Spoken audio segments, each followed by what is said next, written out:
Good morning friends. ISO IEC 17025 2017 के अंदर अब तक हमने जो भी स्टडी किया है वह इस स्टैंडर्ड का बेसिक पार्ट्स था और आगे जो भी हम डिस्कस करने वाले हैं वह इस स्टैंडर्ड का फंक्शनल पार्ट होगा, जिसके अंदर general requirement, structure requirement, resource requirement, process requirement and management system requirement होगा। लेकिन उससे पहले इस स्टैंडर्ड में कुछ वर्बर फॉर्म्स हैं जिसके बारे में हम जान लेते हैं। In this document the following verbal forms are used. नीचे दिए गए वर्बर फॉर्म का इस स्टैंडर्ड में यूज होता है। फर्स्ट है शैल। शैल इंडिकेट्स अ रिक्वायरमेंट। जहाँ भी शैल दिखे इसका मतलब यह है कि यह एक रिक्वायरमेंट है। Should. Should indicates a recommendation. Should जो है वो रिकमेंड करता है या सजेशंस करता है। मे इंडिकेट्स अ परमिशन। मे का मीन्स परमिशन होता है, यह डॉक्यूमेंट आपको उस काम के लिए परमिशन देती है। कैन इंडिकेट्स पॉसिबिलिटी और कैपेबिलिटी। कैन जो है वह यह बताता है कि अगर यह पॉसिबल है और आप में कैपेबिलिटी है तो आप इसे कर सकते हो।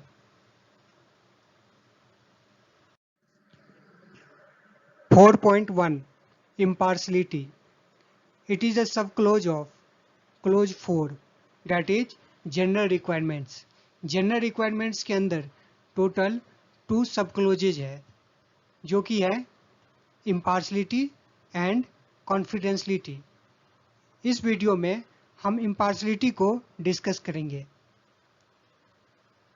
4.1.1 The laboratory activities shall be undertaken impartiality and structured and managed so as to safeguard impartiality. यहाँ एक्टिविटी की बात हो रही है। इसके अंदर टोटल 2 टर्म्स है। फर्स्ट है अंडरटेकन इम्पार्शलिटी, यानी इम्पार्शलिटी को अंडरटेक करना है, इम्पार्शलिटी को अपने लैब के अंदर इम्प्लीमेंट करना है। Second, structured and manage so as to safeguard impartiality.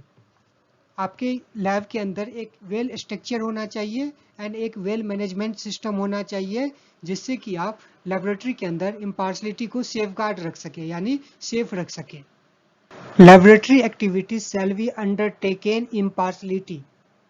यहाँ शैल है, इसका मतलब यह रिक्वायरमेंट है। लेबोरेटरी के अंदर यह रिक्वायरमेंट है कि इम्पार्शलिटी को अंडरटेकन करे, लागू करे लेबोरेटरी के अंदर, and structure and manage so as to safeguard impartiality, यानी लेबोरेटरी के अंदर में इम्पार्शलिटी को सेफगार्ड करने के लिए लेबोरेटरी के अंदर एक स्ट्रक्चर होना चाहिए, एक मैनेजमेंट सिस्टम होना चाहिए। Next point, it's all responsibility to maintain impartiality who are directly or indirectly involved in laboratory activity. Lab के अंदर में इम्पार्शलिटी को मेंटेन करने की रिस्पॉन्सिबिलिटी उन सभी की है जो लैब की एक्टिविटी में डायरेक्टली या इनडायरेक्टली इन्वॉल्व है। यानी केवल टेक्नीशियन या इंजीनियर ही नहीं लैब को इम्पार्शियल रख पाएगा। इसके लिए आपको टॉप मैनेजमेंट, ऑथराइज पर्सन जैसे कि टेक्निकल या क्वालिटी मैनेजर या कोई थर्ड पर्सन जो भी लैब के एक्टिविटी में डायरेक्टली या इनडायरेक्टली इन्वॉल्व है, या उन सब की जिम्मेदारी है कि लेबोरेटरी के अंदर में इम्पार्शलिटी को मेंटेन करके रखे। इम्पार्शलिटी को समझने के लिए कुछ एग्जाम्पल्स दिए गए हैं, इसको देखते हैं। फर्स्ट है no conflict of interest. No conflict of interest का मीनिंग होता है आप अपने व्यक्तिगत रुचि या राय से प्रभावित नहीं हो सकते। इसका एग्जाम्पल देखिए, you are not auditing your own work during the schedule internal audit.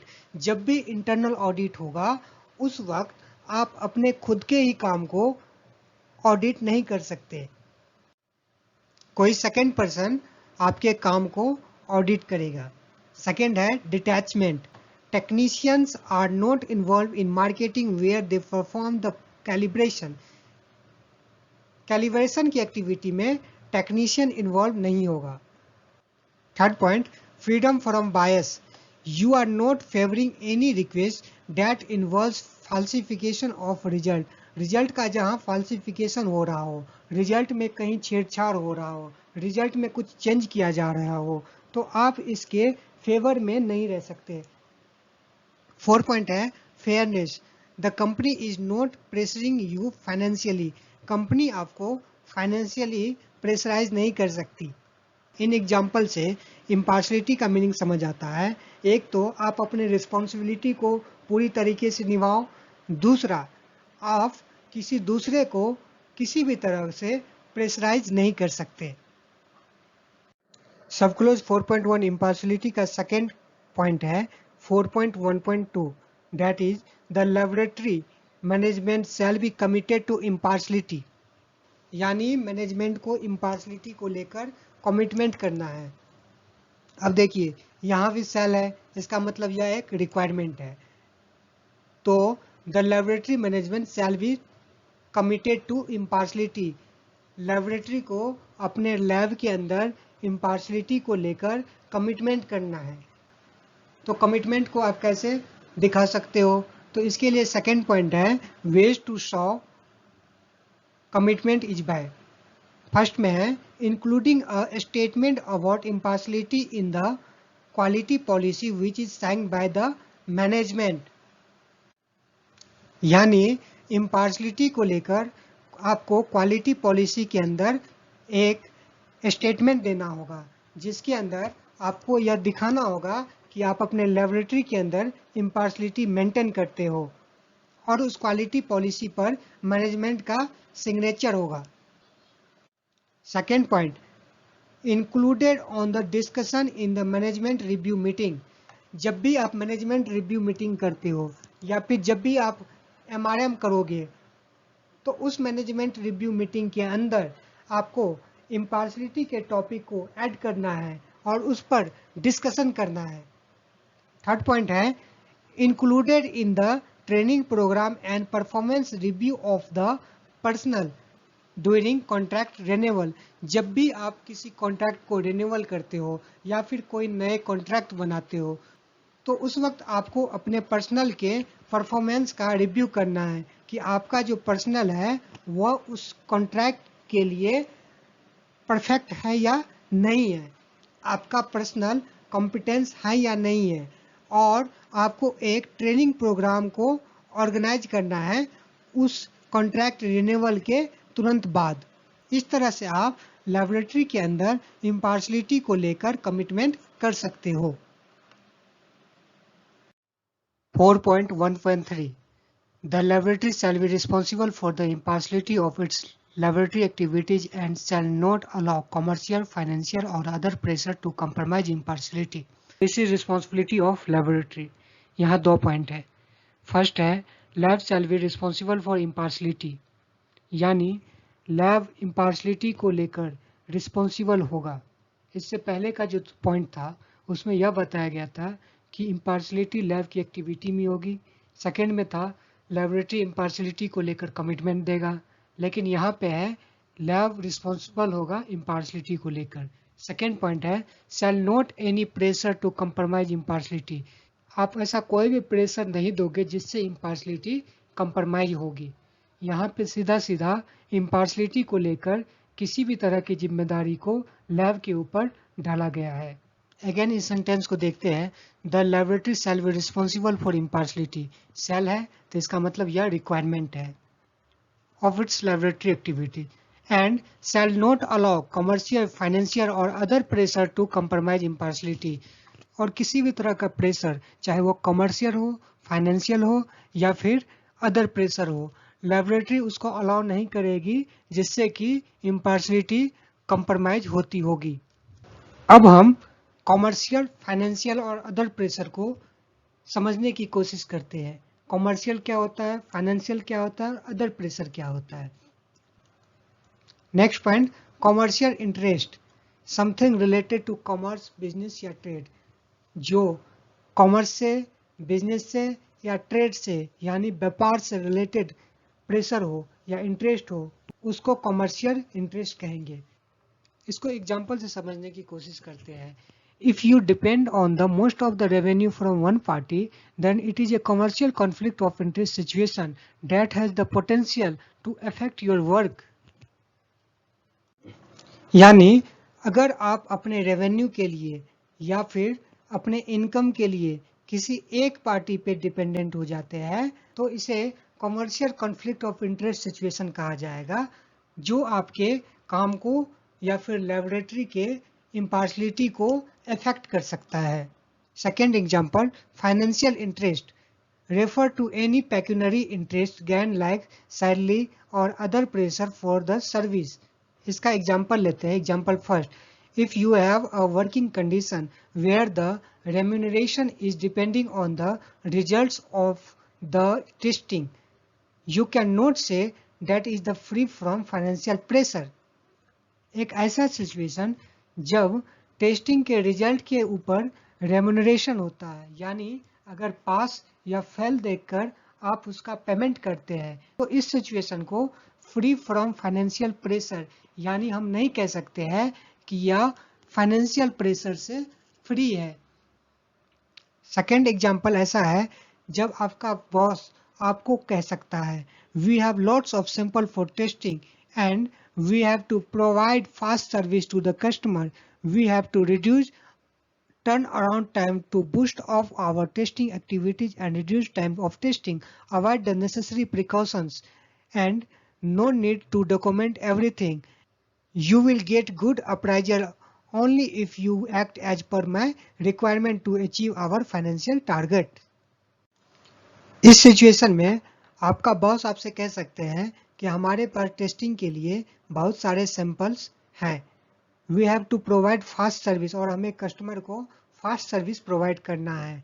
We have to reduce turnaround time to boost of our testing activity, हमें अपने टेस्टिंग एक्टिविटी को तेजी से करना है. रिड्यूस टाइम ऑफ टेस्टिंग, और इसके अंदर जो टाइम लगता है उसको कम करना है. अवॉइड द नेसेसरी प्रिकॉशंस, जो भी नेसेसरी प्रिकॉशंस है या सावधानियां हैं जिसे टेस्टिंग करते वक्त हम करते हैं उसको अवॉइड करना है. No need to document everything, हर चीज को डॉक्यूमेंट करना जरूरी नहीं है. You will get good appraisal only if you act as per my requirement to achieve our financial target. अगर आप हमारे फाइनेंशियल टारगेट को अचीव करने में हमारी मदद करते हो तो आपको गुड अप्राइजल मिल सकता है. तो इस तरह का सिचुएशन जब आप अपने फाइनेंशियल गोल को अचीव करने के लिए अपने पर्सनल या फिर कर्मचारी पर दबाव देने लगे तो इसे फाइनेंशियल प्रेशर कहा जाएगा. Third, other pressure. Other pressure में क्या हो सकता है? Leave that thing on for me, do as I say, I am your boss, don't worry about quality system, you worry about your job, you will suffer financially if you have not do so. जब आप अपने boss को laboratory के अंदर quality system के बारे में बात करना चाहते हैं तो वह आपको बोले कि इस चीज़ों को मेरे ऊपर छोड़ दो, जैसा मैं कहता हूँ वैसा ही करो क्योंकि मैं तुम्हारा बॉस हूँ. Don't worry about quality system, quality system का चिंता मत करो. You worry for your job, तुम केवल अपने जॉब की चिंता करो. You will suffer financially if you have do not do सो, अगर तुम वो नहीं करते हो जो मैं कहता हूँ तो तुम्हें फाइनेंशियल सिचुएशन को सफ़र करना पड़ सकता है. तो लेबोरेटरी के अंदर अगर इस तरह का प्रेशर दिया जाता है तो इसको अदर प्रेशर में हम मान सकते हैं. कंडीशंस को समझकर हम इम्पार्शलिटी के इम्पोर्टेंसी को समझ सकते हैं और कंडीशंस को समझने के लिए एग्जाम्पल्स को जानना जरूरी है. यहाँ दो एग्जाम्पल्स दिया गया है. Example first, as you now I am here for retesting of my sample. Last time your testing is not good and because of that our supply was rejected because of my company suffering a loss. You are my friend's brother. We can't negotiate in different way for the benefits both of us. यह ऐसा condition है जब आपका कोई customer आपके testing से satisfied नहीं है, वो दोबारा रिटेस्टिंग के लिए आया है और आपको बताता है कि लास्ट टाइम जो टेस्टिंग हुआ था वो सही से नहीं हुआ था, जिसके कारण उसका सप्लाई रिजेक्ट हो गया था और उसकी कंपनी को बहुत सारा नुकसान उठाना पड़ा था. You are my friends brother, अब वो आपके साथ रिलेशंस बनाना चाहेगा कि आपका भाई उसका दोस्त है और इस तरह से वो आपको नेगोशिएट करने की कोशिश करेगा. Second example, You know, I am here for the testing of my sample. Last time in your absence, testing was not good and because of that, our supply was rejected. I have a good opportunity for you. We have to work a way that of us gets benefit in all manner. यह भी वही condition है. इस condition में भी वो आपको negotiate करने की कोशिश करता है. आपको बताता है कि आपके एब्सेंस में जो आपका इंजीनियर था उसने सही से टेस्टिंग नहीं किया. इसका मतलब अगर आप होते तो रिजल्ट डिफरेंट होता और रिजल्ट इससे अच्छा होता. I have a good opportunity for you. We have to work a way that of us gets benefit in our manner. इस तरह से वो आपको लालच देकर आपके साथ नेगोशिएट करने की कोशिश करेगा. इस तरह का कोई कंडीशन हो तो आप सीधा बता सकते हो, sorry sir, this is really unethical. I can not do that type of work. I can not help you this type of way. We have sign to maintain the impartiality. 4.1.4 The laboratory shall identify risks to its impartiality on an ongoing basis. This shall include those risks that arise from its activity or from of its relationships or from of the relationship of its personnel. However, such relationships do not necessarily present a laboratory with a risk to impartiality. यहाँ risk elimination की बात हो रही है. हमने start में ही बताया था कि इस नए स्टैंडर्ड 17025 का 2017 वर्जन के अंदर रिस्क बेस्ड थिंकिंग पे बहुत ज़्यादा जोर दिया गया है. तो 4.1.4 के अंदर भी रिस्क बेस्ड थिंकिंग को ही बताया गया है. इसके अंदर दो महत्वपूर्ण लाइंस हैं. First, identify the risk to impartiality on an ongoing basis. हमें ऑनगोइंग बेसिस पे इम्पार्शलिटी के अंदर जो रिस्क है या वह रिस्क जो इम्पार्शलिटी को प्रभावित कर सकता है उसे आइडेंटिफाई करना है. अब ऑनगोइंग बेसिस क्या है? ऑनगोइंग का दो मीनिंग होता है. एक तो हो जाएगा पेरियोडिकली, एक पीरियड के बाद यानी कुछ समय के अंतराल पर आप अपने रिस्क को आइडेंटिफाई करें. इसके लिए आपके पास एक फॉर्मेट्स होना चाहिए.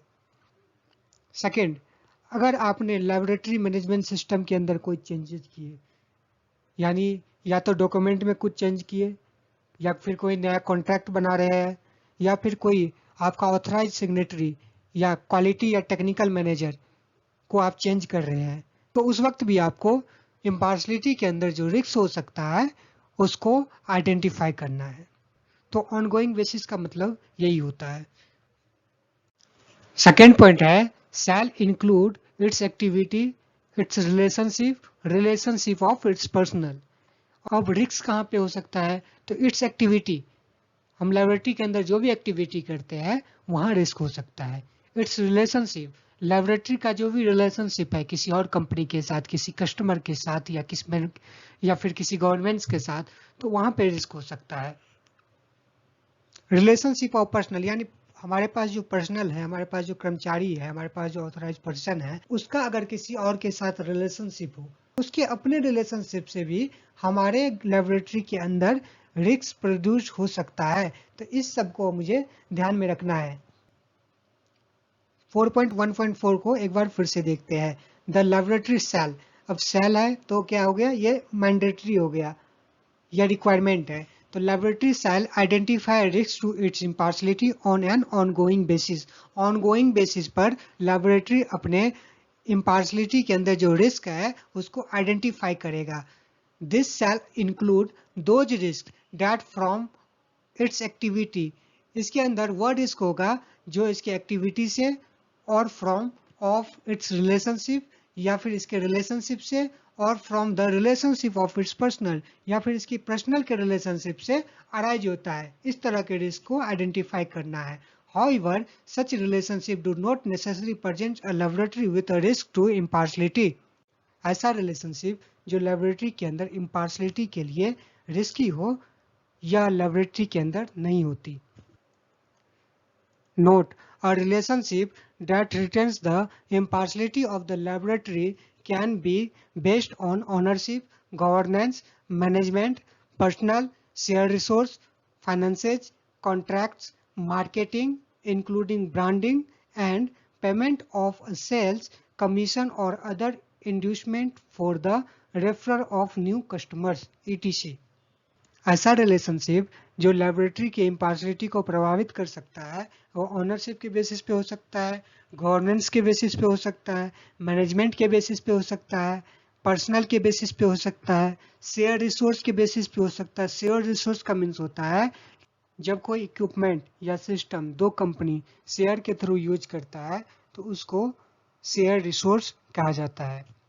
फाइनेंस के बेसिस पे हो सकता है, कॉन्ट्रैक्ट के बेसिस पे हो सकता है, मार्केटिंग के बेसिस पे हो सकता है, पेमेंट ऑफ सेल्स कमीशन यानी सेल्स के लिए जो हम कमीशन देते हैं या पेमेंट करते हैं वहाँ हो सकता है, और other inducement for the referral of new customers etc।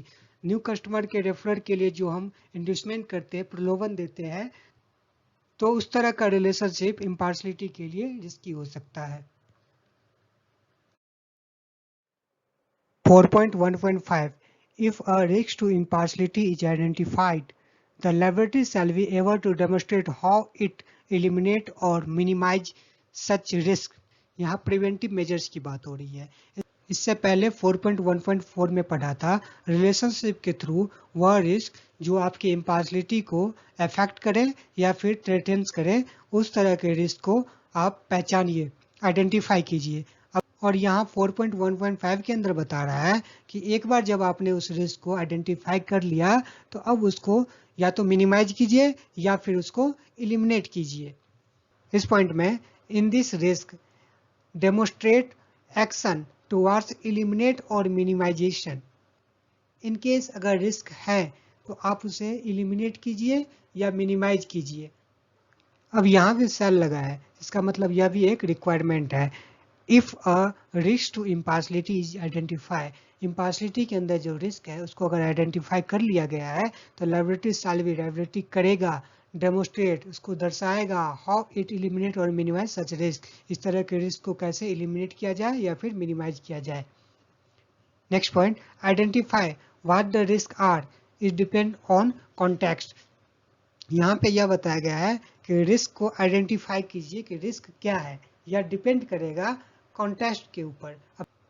या टेस्टिंग से रिलेटेड हो सकता है, या आपके पर्सनल के कॉम्पिटेंसी से रिलेटेड हो सकता है, या मैनेजमेंट सिस्टम से रिलेटेड हो सकता है, या कस्टमर रिलेशन से रिलेटेड हो सकता है, या आपके सेफ्टी से रिलेटेड हो सकता है। जिस भी कॉन्टेक्स्ट के अंदर आप रिस्क को आइडेंटिफाई करना चाहते हैं सबसे पहले उस कॉन्टेक्स्ट को आइडेंटिफाई कीजिए। Second point, use risk based thinking to prioritise the way processes are managed. अब यहाँ प्रश्न आता है हाउ टू डू इट, यानी रिस्क प्रोसेस को हम आइडेंटिफाई कैसे करें। फर्स्ट पॉइंट है analyse and prioritise the risk. Risk को एनालाइज कीजिए और प्रायोरिटाइज कीजिए, यानी प्राथमिकता सेट कीजिए कि किसको पहले करना है, किसको बाद में करना है। What is acceptable, what is unacceptable, क्या एक्सेप्टेबल है और क्या अनएक्सेप्टेबल है। Second point, plan action to address the risk. Risk को एड्रेस करने के लिए, रिस्क को आइडेंटिफाई करने के लिए अब प्लान बनाइए। हाउ कैन आई अवॉइड, इस रिस्क को कैसे हम अवॉइड कर सकते हैं, how can I avoid. Second, eliminate और मिटिगेट द रिस्क, इस रिस्क को कैसे हम एलिमिनेट या फिर मिटिगेट कर सकते हैं, खत्म कर सकते हैं। Third point, implement the plan take action. अब जब आपने एक बार प्लान बना लिया तो थर्ड पॉइंट में कहता है कि आप उस प्लान को इम्प्लीमेंट कीजिए, उसको लागू कीजिए और एक्शन लीजिए। फोर्थ पॉइंट है check the effectiveness of action, does it work. अब क्या करना है, आपने जब इम्प्लीमेंट कर लिया, एक्शन ले लिया, उसके बाद आप चेक कीजिए कि आपने जो एक्शन लिया उसका इफेक्टिवनेस में कुछ आया, कुछ फायदा हुआ। इस चीज को चेक कीजिए कि इस एक्शन ने कुछ काम किया, आपका रिस्क कुछ मिनिमाइज या मिटिगेट हुआ। एंड लास्ट पॉइंट है लर्न फ्रॉम एक्सपीरियंस, यानी आपने जो एक्सपीरियंस लिया है उससे सीखिए और इम्प्रूव कीजिए। पिछले स्लाइड में हमने जो देखा उसी को एक प्रोसेस के रूप में यहाँ दिखाया गया है। रिस्क मैनेजमेंट प्रोसेस, इसके अंदर मेनली 3 स्टेप है। फर्स्ट है एस्टैब्लिश कॉन्टेक्स्ट, किस संदर्भ में आप रिस्क को एनालाइज करना चाहते हैं। इसके बाद है रिस्क असेसमेंट, रिस्क असेसमेंट के अंदर में टोटल 3 स्टेप है। फर्स्ट है आइडेंटिफाई रिस्क, यानी रिस्क को आइडेंटिफाई कीजिए। एक कॉन्टेक्स्ट के अंदर में जितने भी रिस्क हो उसको नोट कीजिए कि क्या क्या रिस्क है। सेकेंड है एनालाइज रिस्क, अब उस रिस्क को एनालाइज कीजिए। एनालाइज मीन्स उसको प्रायोरिटाइज कीजिए, पता लगाइए कि कौन सा रिस्क का इम्पैक्ट हमारे बिजनेस पे ज़्यादा है और किस रिस्क का इम्पैक्ट हमारे बिजनेस पे कम है। थर्ड स्टेप है इवैल्यूएट रिस्क, यानी आप प्लान बनाइए कि इस रिस्क को कैसे ख़त्म किया जाए। और रिस्क असेसमेंट के बाद जो तीसरे नंबर पे आता है वो है ट्रीट रिस्क, यानी आपने एक बार प्लान बना लिया तो आप उसको ट्रीट कीजिए, यानी उसको इम्प्लीमेंट कीजिए, उस प्लान को अप्लाई कीजिए। ये था हमारा स्टेप। अब लेफ्ट साइड देखते हैं मॉनिटर एंड रिव्यू। जितने भी स्टेप है उन सभी स्टेप पर मॉनिटर करना है और रिव्यू करना है। And right side communicate and consult, उससे रिलेटेड जो भी पर्सनल हो उनसे हर स्टेप में कम्युनिकेट कीजिए और कंसल्ट कीजिए। यानी monitor, review, communicate and consult, इसके थ्रू हम रिस्क एनालिसिस को कंप्लीट करते हैं। आपने ट्रेड रिस्क कर लिया, ट्रेड रिस्क करने के बाद फिर से उसको मॉनिटर कीजिए एंड रिव्यू कीजिए और पता लगाइए कि आपने जो एक्शन लिया है उसका इम्पैक्ट क्या हुआ।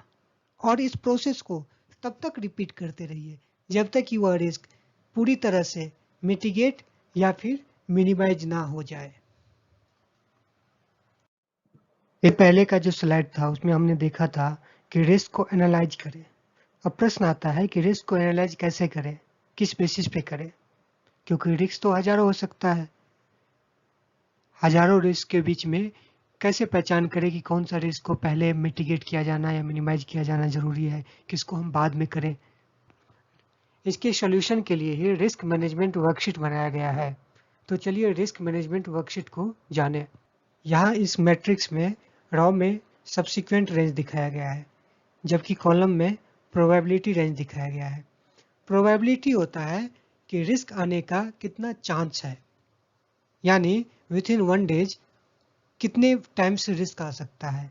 मान लीजिए कोई ए रिस्क है, वो दिन में कितने बार आ सकता है, 2 बार आ सकता है, महीने में कितने बार आ सकता है। कोई बी रिस्क है, वो साल में आता है, कितने बार आएगा। तो इसका एक प्रोबेबिलिटी का मतलब होता है संभावना। यह एक्यूरेट नहीं है कि दिन में 2 बार यह रिस्क आएगा। मान लीजिए कोई ए या बी रिस्क आता है तो कॉन्सिक्वेंस क्या होगा, क्योंकि कॉन्सिक्वेंस का मतलब होता है परिणाम। वो जो रिस्क है वो कितना घातक होगा हमारे लिए। मान लीजिए कोई ऑथराइज पर्सन हमारे लेबोरेटरी को छोड़ के अचानक से निकल जाए तो उसका एक बड़ा कॉन्सिक्वेंस आएगा, लेकिन अगर करंट चला जाए तो ये छोटा कॉन्सिक्वेंसेज है। तो इस दोनों के बीच में अंतर को हम जरा और भी डिटेल में जानते हैं। सबसे पहले प्रोबेबिलिटी के अंदर में फर्स्ट कॉलम में है रेटिंग, सेकेंड में है प्रोबेबिलिटी एंड थर्ड में है क्राइटेरिया। रेटिंग 1 में हम देंगे रेयर। रेयर मतलब unlikely to occur but possible, यानी वो कभी हुआ नहीं है लेकिन पॉसिबल है, ऐसा रिस्क हो सकता है। सेकेंड नंबर में हम देंगे unlikely. Unlikely but can be reasonably expected to occur, मतलब यह रिस्क भी ना के बराबर आता है लेकिन चांस बहुत ज़्यादा है कि ऐसा रिस्क हो सकता है। थर्ड पॉसिबल, इसका क्राइटेरिया है विल अकर सेवरल टाइम, यानी यह कई बार आता है इस तरह का रिस्क, तो इसको हम 3 रेटिंग देंगे। 4 रेटिंग में देंगे लाइकली, विल अकर फ्रिक्वेंटली, जो रिस्क बार बार आता रहता है, हम बार बार उसको ऑब्जर्व करते हैं, उस तरह के रिस्क को हम रेटिंग 4 में रखेंगे। रेटिंग 5 में ऑलमोस्ट सर्टेन, जो बहुत ज़्यादा आता है या रोज़ दिन में 10 बार आता है, इस तरह का जो रिस्क होता है तो वो होता है कॉन्टिन्यूसली एक्सपीरियंस। इसी तरह कॉन्सिक्वेंसेस के अंदर में भी रेटिंग 1 में देंगे इंसिडेंशियल, मतलब जिसका कॉन्सिक्वेंस या जिसका परिणाम बहुत कम आता है। नेग्लेजिबल बिजनेस इम्पैक्ट, मान लीजिए कोई रिस्क आया, उसका इम्पैक्ट बिजनेस पे ना के बराबर आया तो उसको रेटिंग 1 देंगे। Rating 2 minor, slight business impact, बहुत थोड़ा सा इम्पैक्ट हुआ तो वहाँ रेटिंग 2 देंगे। थर्ड में 3 रेटिंग में देंगे मॉडरेट रिस्क को। लिमिटेड बिजनेस इम्पैक्ट, जिसके अंदर कुछ ना कुछ बिजनेस इम्पैक्ट तो होता है, तो इस तरह का जो रिस्क है उसको हम मॉडरेट में रखेंगे। 4 में मेजर सीरियस बिजनेस इम्पैक्ट, जिस रिस्क के कारण बिजनेस में सीरियस इम्पैक्ट होता है तो उस रिस्क का रेटिंग 4 होगा। 5 एक्सट्रीम डिजास्टरस बिजनेस इम्पैक्ट, मान लीजिए आपके लेबोरेटरी का एक्रीडेटेड सर्टिफिकेट कैंसिल हो जाए तो यह एक डिजास्टर बिजनेस इम्पैक्ट हो सकता है क्योंकि आप टेस्ट ही नहीं कर पाओगे। तो इस तरह का जो रिस्क है इसको हम 5 रेटिंग में रखेंगे। अब फिर से हम मैट्रिक्स को देखते हैं। मान लीजिए कोई रिस्क है जिसका प्रोबेबिलिटी रेंज बहुत ज़्यादा है, मान लीजिए वो रिस्क की संभावना दिन में 4 बार है कि 4 बार यह चीज़ हो सकता है। अब हम मैट्रिक्स को देखते हैं। मान लीजिए कोई रिस्क है जिसका प्रोबेबिलिटी रेंज बहुत ज़्यादा है, उसका चांस बहुत है कि वह रिस्क हो, तो इसको हम मान लीजिए 4 है, इसका प्रोबेबिलिटी रेंज हम 4 मान लेते हैं। बट उसका कॉन्सिक्वेंस, मान लीजिए वो रिस्क हो भी गया ना 4, लेकिन उसका जो परिणाम है या उसके वजह से जो बिजनेस पे इम्पैक्ट है वो ना के बराबर है, तो कॉन्सिक्वेंस में हो जाएगा 2। अब हम क्या करेंगे, 4 को और 2 को मल्टीप्लाई कर देंगे तो हो जाएगा 8। तो यह हमारा रिस्क का मैग्नीट्यूड हो गया जो कि है 8। सेकेंड एग्जांपल लेते हैं। मान लीजिए कि आपके लेबोरेटरी के टेक्निकल या क्वालिटी मैनेजर जो कि लेबोरेटरी का ऑथराइज पर्सन है, उसने कल से कंपनी आना बंद कर दिया। यहाँ प्रोबेबिलिटी रेंज बहुत कम है क्योंकि ऐसा कम होता है, तो प्रोबेबिलिटी रेंज 3 रख लेते हैं, जबकि इसका इम्पैक्ट बहुत ज़्यादा होगा क्योंकि सब कुछ वही जानता है, तो इम्पैक्ट को हम 5 ले लेंगे। तो कॉन्सिक्वेंस 5 एंड प्रोबेबिलिटी रेंज 3 को हम मल्टीप्लाई कर देंगे तो इसका मैग्नीट्यूड 15 होगा। अब हम रिस्क इंडेक्स को देखते हैं। अगर रिस्क का मैग्नीट्यूड 1 से 5 तक हो तो यह लो रिस्क माना जाएगा। अगर रिस्क का मैग्नीट्यूड 9 से 16 तक हो तो यह मीडियम रिस्क माना जाएगा। इसी तरह अगर रिस्क का मैग्नीट्यूड 17 टू 25 हो तो यह हाई रिस्क माना जाएगा। तो इस तरीके से हम देख सकते हैं कि 1 से 5 तक को हमने ग्रीन कर रखा है, 9 से 16 तक हमने येलो कर रखा है एंड 17 टू 25 तक हमने रेड कर रखा है। इस तरह से आप अपने लेबोरेटरी के अंदर में रिस्क के मैग्नीट्यूड को मेजर कर सकते हैं और पता लगा सकते हैं कि किस रिस्क को मिनिमाइज या मिटिगेट करना सबसे ज़्यादा ज़रूरी है और कौन सा रिस्क है जिसको हम बाद में देख सकते हैं। थैंक यू, धन्यवाद।